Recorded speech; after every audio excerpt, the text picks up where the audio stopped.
Hey folks, it's Lindsey Hellis with SPS back in the building. This is the SPSEdge show featuring Ethan Boyd. We're not at our home base veg head. Shout out to Kerry McGee and Sean Elliott. We're at East Lansing High School. It's Return of the King. He's come back home, man. It's been a homecoming of sorts.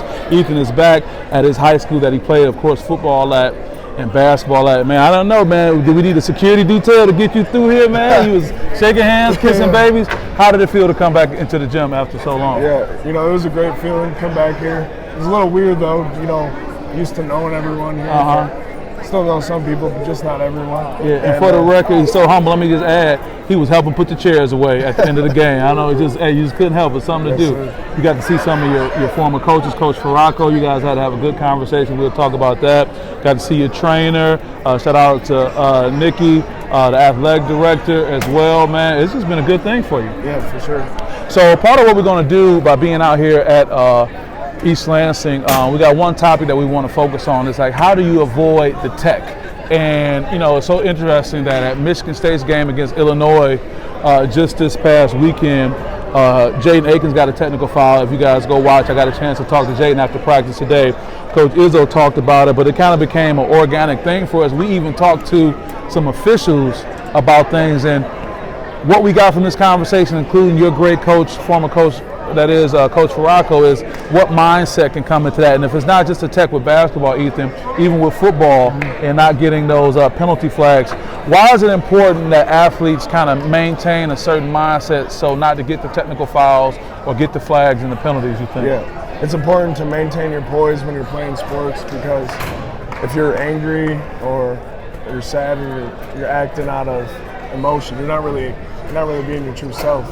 And that's when you make poor decisions. And I think if you're staying poised, regardless of the situation, that's how you'll stay calm and you'll be your true self on the court or field, whatever the case is. Yeah, I thought it was interesting. Again, it's been that kind of day. Talking to Jaden Akins, he said he had made a mistake, and Tom Izzo was so upset because he had just told him earlier, hey, Hawkins from Illinois had just got a tech. He said, I guarantee you they're going to give out another one. And talking to some officials here, they said they were told, and many times, out the gate, give it to them, meaning that's their way of, one, establishing control of the game, and two, they said also, too, if you do something that is tech-worthy in front of an official where it's an earshot, they have to give it to you. And I think when players understand that part, that if you do something that's in my face, in front of me, I got to do something, I think it will help their mindset.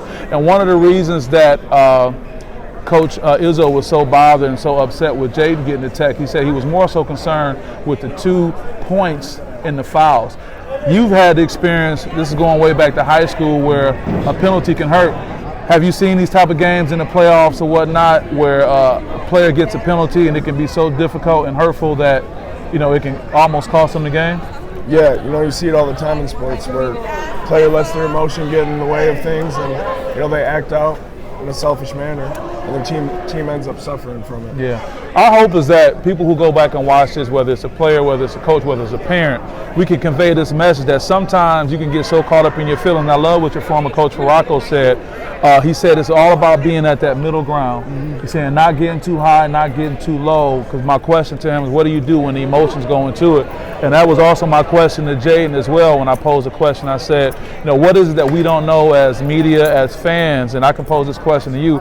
Talk about the emotions of the game, though, man. What that's like, and how do you deal with that when you have these emotional experiences in the game? Yeah, you're, especially in football, you're like playing for your manhood out there. So if you lose a rep or something, you may take it personally. Yeah. And may even feel like getting punched or something, like losing a rep. You want to get back at the person, but that's why it's important to not let your emotions dictate what you do out there. And you're kind of taking the words of your coach Farraco, because what he said I thought was so great. He said, I said, yeah, coach, I was saying, they disrespected me. He said, but you disrespect your team when you respond because you're being selfish. And I think that's what it comes down to, being that. Man, it was so great being in the building today. And for the record, what kind of prompted this conversation too was the JV game. We saw 2 techs getting played. Did we see any techs in the high school game, in the varsity game? No, not in the varsity, but yeah, they kind of got it under control and all that too. Well, this was a great experience coming out here. Ethan got to shake them hands and kiss them baby. We're actually going to come back when East Lansing plays DeWitt on Thursday, and maybe we'll have another topic. But with that being said, they're wrapping up, they're cleaning up. Hey, man, they sweeping up. I guess that means it's time to go. I'm getting as much out of this Ethan privilege as I can. They're going to give us a little bit of time. But Ethan, again, coming back, what was the feeling like, and how you been feeling so far? Yeah, it was a great feeling coming back in here. And, especially get to see my old basketball coach with a really good team, play a school that I used to play, Holt. And, it was a hard-fought game. First half was real close, but second half, East Lansing pulled away, and it was good to see. It was good to see. Well, I'm excited for you, man. It was great seeing you come back and people light up, and I guess the word to get out. And they called you the podcast king, man. I love that. That's a good thing. They've been checking them out. Yeah, I want to thank everyone for supporting what we have, and hopefully this can be something that can help you guys going forward. And lastly, Ethan, you're doing a great job with your internship. And with that being said, this is Lindsey Helms with SPS and the SPSEdge show featuring Ethan Boyd. Shout out to Veg Head, a downtown Lansing plant-based restaurant. Hey, it's a great thing happening. We're going to keep doing our work too. See you guys next time. Peace.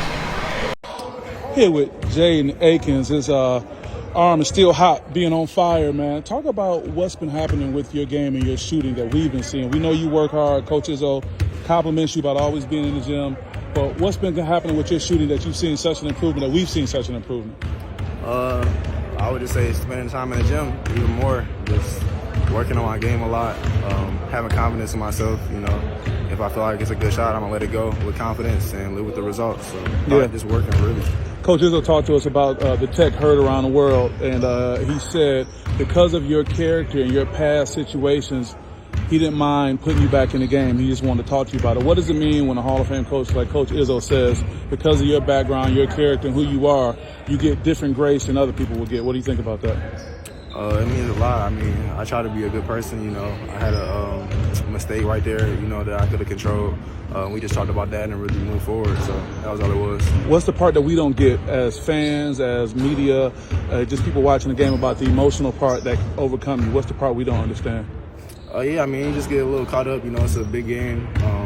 We was going on a run. I hit a shot, and I just kind of got too caught up in my emotions for a second. So, I learned from it. Great job. Thank you. I appreciate it.